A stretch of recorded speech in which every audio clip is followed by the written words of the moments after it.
হাইকোর্টে যেতে বাধ্য হয়েছি, কারণ আমার যেখানে আমার মান সম্মান জড়িত, যেখানে আমাকে সামাজিকভাবে হেয় প্রতিপন্ন, এবং যেখানে আমি জরিমানা পরের দিনেই জরিমানা দেওয়ার পরেও আমার দোকান খুলে দেওয়া হচ্ছে না নানান অজুহাতে, সেখানে আমি বাধ্য, আমি ওনাদের কাছে, ভোক্তা অধিকারের কাছে আমার এটা প্রতিকার না পেয়ে আমি বাধ্য হয়েছি আমি হাইকোর্টে যেতে। আপনার কি মনে হয় আপনার সাথে কি অন্যায় করেছে? হ্যাঁ, আমি অন্যায়, আমার সাথে অন্যায় হয়েছে সেটা মনে করেছি, বিধায়ী তো আমি হাইকোর্টে দিয়েছি। মানে সেটা কি ধরনের অন্যায়? সেটা হচ্ছে আমাকে উদ্দেশ্য প্রণোদিতভাবে আমাকে সর্বশান্ত করার জন্য, আমার ব্যবসা প্রতিষ্ঠানকে বসিয়ে দেওয়ার জন্য উদ্দেশ্য প্রণোদিতভাবে আমাকে এইভাবে হয়রানি করা হয়েছে। আমরা যতটুকু জানি আপনাকে জরিমানা করা হয়েছে, তারপর সিলগালা করা হয়েছে, বা হাইকোর্টের রায় দেওয়ারও 2 দিন পরে আপনাকে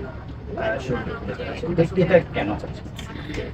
এটাই তো আমারও তো প্রশ্ন, যে মহামান্য হাইকোর্ট আদেশ দেওয়ার পরেও, যেখানে হাইকোর্টের আদেশের সময় ওনাদের আইনজীবীরা এবং ওনাদের 2 জন কর্মকর্তা সেখানে উপস্থিত ছিলেন, মহামান্য হাইকোর্ট যখন বারবার অর্ডারটি দেয়, তারপরেও আমি অ্যাডভোকেট সার্টিফিকেট নিয়ে আসার পরে, ওনাদেরকে অ্যাডভোকেট সার্টিফিকেট দেওয়ার পরেও ওনারা কেন আমার দোকানটা খুলে দেয় না? তো এখানেও ওনারা হচ্ছে যে সময় ক্ষেপণ করে আমাকে শুধুমাত্র ক্ষতিগ্রস্ত করার উদ্দেশ্যে ওনারা এই কাজ করে।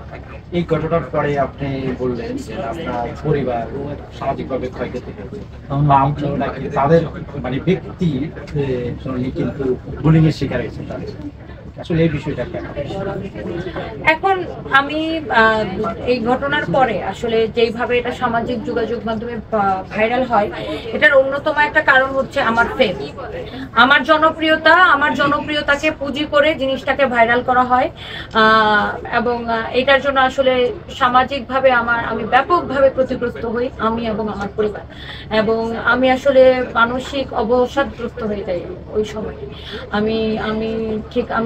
আমার তখন ঠিক মনে হচ্ছিল আমি কি আত্মহত্যা করবো, আমি নোটিশও দিই ওদেরকে যে আমি ব্যবসা প্রতিষ্ঠান বন্ধ করে দিব, কারণ আমার সিচুয়েশনটা তখন এমন তৈরি হয়।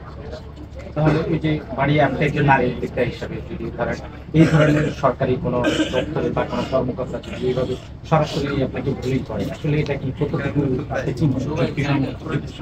এটা তো একদমই যুক্তিসঙ্গত না। এটা আবারও প্রমাণ করে যে নারীর প্রতি সহিংসতা এখনো কিছু মানুষের মনে বিরাজমান, এবং একজন শিক্ষিত মানুষ, সে সরকারি কর্মকর্তার আগে সে একজন মানুষ, সে একজন শিক্ষিত মানুষ, সে এটা করতেই পারে না।